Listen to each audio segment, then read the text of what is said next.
Welcome back to another technical video. Today we're going to be going through your question, answering it, and hopefully finding that solution. Guys, remember to stay just a little bit crazy like me, and hopefully you get to that resolution.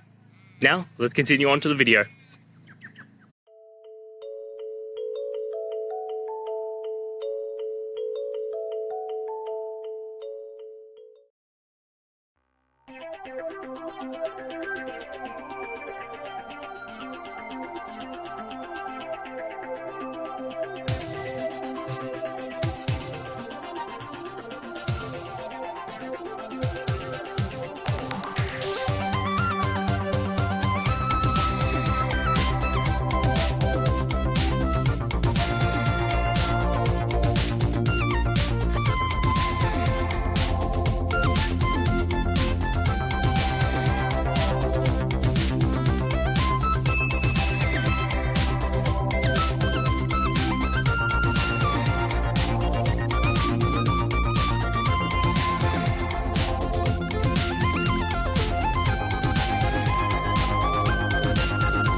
And that's it, guys.